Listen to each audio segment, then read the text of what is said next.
A 38-year-old just became the greatest goal scorer in the history of the World Cup. A 41-year-old scored at his sixth different World Cup, something no human being has ever done before. An island of 500,000 people held Spain, and an island of just 156,000 turned its goalkeeper into a global hero overnight. Round 2 of this 48 team World Cup gave us almost everything, except in a handful of games, a single goal. Let's get into it.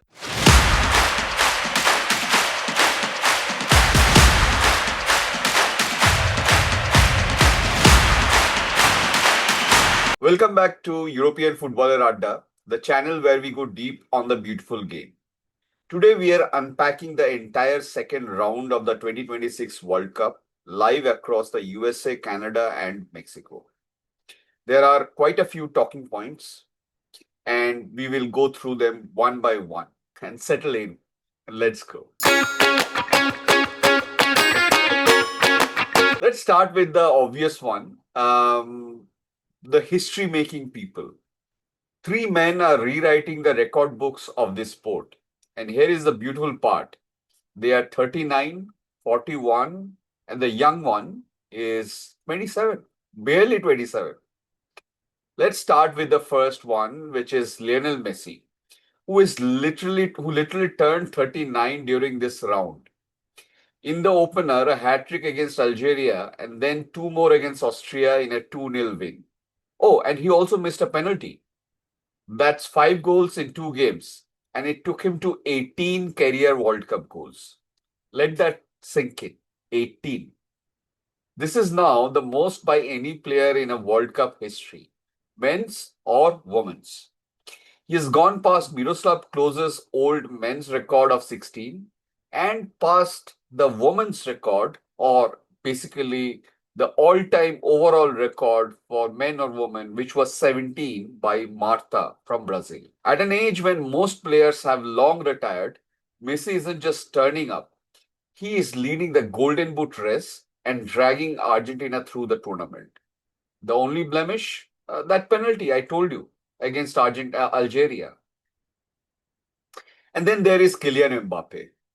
In France's 3-0 win over Iraq, he grabbed a brace, which took him to his 16 career World Cup goals, level with Klose, which means only Messi now stands ahead of him. That was his second brace of this World Cup. So he has 4 goals, and he's just 27 years old. Think about that.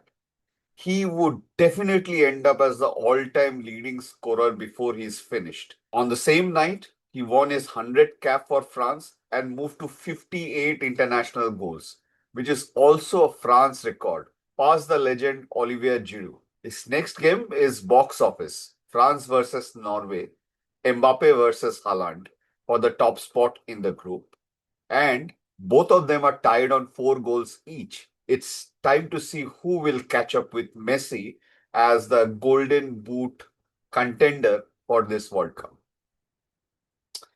And then the one nobody expected this round, basically. After a quiet opening draw, Cristiano Ronaldo answered with a brace as Portugal hammered Uzbekistan 5-0. And in doing so, at 41 years old, Ronaldo became the first player in history to score at 6 different World Cups, 2006 all the way through to 2026. Messi has also played at 6 World Cups, but he did not score in 2010. So this record belongs to Ronaldo alone. He also became the oldest player ever to score twice in a World Cup. And if he had scored the third goal, both Messi and Ronaldo would have broken the record for the oldest player to score a hat-trick in the same World Cup. And Ronaldo might still match Messi with a hat-trick and break that record.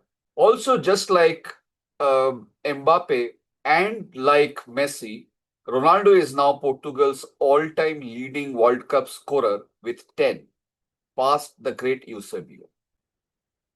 And it isn't just these three. Luka Modric also made his 200th appearance for Croatia.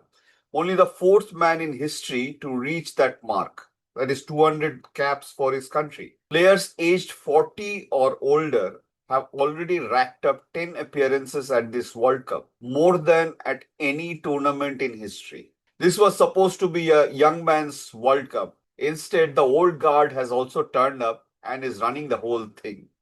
So, two ageless rivals still trading records in the same tournament, 14 years after we were told their duel was almost over. And keep this in the back of your mind. The way the bracket is shaping up, Messi and Ronaldo could just possibly meet in the knockout rounds. We'll come back to that in a little while later. Now, for something curious. This expanded World Cup was supposed to be a goal fest. And honestly, it has been somewhat like that. Across the 48 matches, we have seen almost 140 goals. That is nearly 3 a game. And yet, only 4 of those 48 matches finished goalless. 4. So when a nil-nil does happen at this tournament, it really means something. Let us go through all 4 because every single one tells a different story. First, the opening round shock. Spain, one of the favorites to win the whole thing, held to a goalless draw by tournament debutants Cape Verde. And the key, Spain started without Lamine Yamal, and without him, their attack was all sideways passing and no penetration. Cape Verde defended their box with real discipline. Their 40-year goalkeeper Vozinha was enormous, and a nation of just over 500,000 people walked off with a clean sheet against Spain. Number 2 might be the most astonishing goalless game you will ever see. Ecuador nil, Curaçao nil. Ecuador had 26 shots. They hit the woodwork. They camped in Curaçao's half for 90 minutes and they could not score. Why? Because Curaçao's goalkeeper Eloy Room produced 15 saves. 15. That is the most saves recorded in a single World Cup match since records began in 1966. For the smallest nation ever to reach a World Cup, that 1 point felt like lifting a trophy. Third, Belgium nil, Iran nil. And this one is less about heroics and more about a big team that has forgotten how to score. Belgium arrived ranked among the top contenders, packed with Champions League talent. And after 2 games, they have managed exactly 1 goal. Iran did what Iran do better than almost anyone. Sat deep, stayed compact, and dared Belgium to break them down. But Belgium couldn't. And finally, the fourth, the one everyone is talking about and the one which is most recent. England nil, Ghana nil. The numbers are almost comical. England had 79% of the ball. They had 19 shots to Ghana's 2, and they still could not find a way through. That possession figure is by far the highest by any team which has failed to score in a World Cup match in the last 60 years. It was England's 13th goalless draw in World Cup history, which is more than any other nation on earth. But that is not the whole story because Ghana had 2 rock solid. There was a foul in the penalty box, and it should have been 2 penalties that could have gone to Ghana. There was no check from VAR. The referee ignored it. And after the match finished in the press conference, Ghana's manager, Carlos Queiroz, asked the officials if the VAR is still working. When they said that, yes, it is working, he mentioned that probably VAR had gone for a coffee because they missed those 2 ironclad penalty shouts. So, what's the common thread? Probably a brilliant goalkeeper, a disciplined low block, and an attack that is either misfiring or missing its key man. That has been the case for these 4 0-0 draws. The lesson of round 2 is that if you defend your box properly at this level, then even the giants can be stopped. Which brings us perfectly to my favorite part of this whole tournament, the underdogs. The expanded format was sold to us on a promise. Give the smaller nations a stage and they'll give you the stories. And wow, have they delivered. Cape Verde is a country of around 500,000 people, ranked 67th in the world, and at their first ever World Cup have a clean sheet draw against Spain and a 2-2 comeback draw against Uruguay. They are genuinely in contention to reach the knockout rounds now. Curaçao is the smallest nation ever to qualify for a World Cup and coached by the 78-year-old Dick Advocaat, the oldest manager in tournament history. They were thumped by Germany, but earned their first ever World Cup point in that astonishing 0-0 with Ecuador. And even they could qualify for the next round if they manage a win in the next game. Don't forget Ghana either, a team that did not even qualify for the Africa Cup of Nations, yet here they are, having held England to that goalless draw and now standing right on the edge of the knockout rounds. And in Group G, there are two more. Iran have quietly taken 2 points from two stubborn draws, frustrating Belgium and refusing to lose. And Egypt, led by Mo Salah, are actually topping a group that contains Belgium after beating New Zealand 3-1. These are stories that make a World Cup. Not the 7-0 thrashings, but the 500,000-person islands holding the giants and the 40-year-old goalkeepers becoming national heroes. But here's the flip side of all those underdog stories. And it's a talking point dividing fans. For all its drama, this World Cup has had remarkably little jeopardy at the very top. By the end of round 2, not one of the genuine heavyweights is in real danger of going home. And there's a simpler reason: the maths. This is a 48-team tournament, 12 groups of 4. The top 2 from every group go through, that is 24 teams, and then the 8 best third place teams join them. So 32 of the 48 teams advance, 2/3 of the field. Only 16 teams actually go home. So the big teams have an enormous safety net. Argentina, France, Norway, the USA, Germany, Mexico, all are already qualified with a game to spare. Spain, Brazil, the Netherlands, England, all are sitting pretty and should qualify for the next round. To be clear, 16 teams will still go home and a few names already have, like for example Turkey. A lot of people's dark horses are out after 2 straight defeats. Senegal, Tunisia, Iraq, Jordan and Haiti are gone too. But notice the pattern. Not one of them genuine giants is amongst them. And here is the kicker.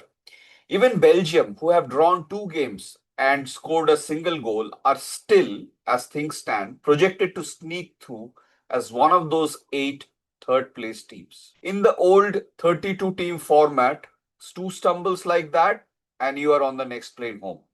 Ask Germany in 2018 or ask Germany in 2022.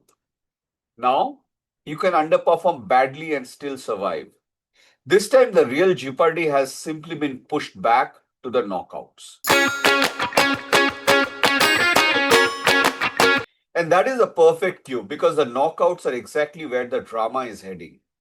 That round of 32 picture is taking shape, and some of these potential ties are mouth-watering.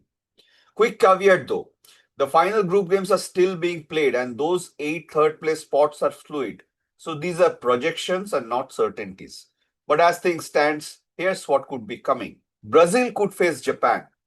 And Japan have been superb, so that is no quiet evening for the Seleção. The Netherlands could meet Morocco, a rematch with the team that stunned the planet by reaching the semifinals in 2022. Mexico, the hosts, could play Uruguay at the Estadio Azteca. 80,000 fans, a fierce old rivalry in one of football's great cathedrals. And there's a lovely one for the romantics. Argentina are projected to face Cape Verde. Messi and the world champions against the fairy tale debutants. Host nation Canada, who put 6 past Qatar, could draw a wounded Belgium. And the scenario the whole world wants. Messi's Argentina and Ronaldo's Portugal are on a collision course that could, if results fall just right, finally bring those two together on a World Cup knockout stage for the very first time. Well, I'm not promising it, but it is on the table. And honestly, that alone is worth the price of admission. So we have seen the ties that could be coming. Now, let me stick my neck out and make a few predictions for how the rest of this World Cup plays out. Tell me in the comments how many I'll get right. Number 1, Cape Verde to reach the round of 16. Yes, really. A debutant nation of 500,000 people goes from holding Spain to winning a knockout game. The fairy tale of the entire tournament. Number two, Belgium crashes out in the round of 32. The safety net gets them into the knockouts, but a former world number one runs out of road almost immediately and goes home far earlier than anyone expected. Number three, Mbappe topples Messi and becomes the highest goal scorer of FIFA World Cup. Currently, he's on 16, 2 goals behind Messi, and I am projecting that while both of them will pass 20 goals in course of this World Cup, Mbappe will have at least 1 goal more than Messi's career record. Number four, a host nation reaches the semifinals. The USA, Mexico, or Canada rides a roaring home crowd all the way to the final four. The deepest a CONCACAF run has been in a generation. And number five, this becomes the highest scoring World Cup in history, and the Golden Boot doesn't go to who you think.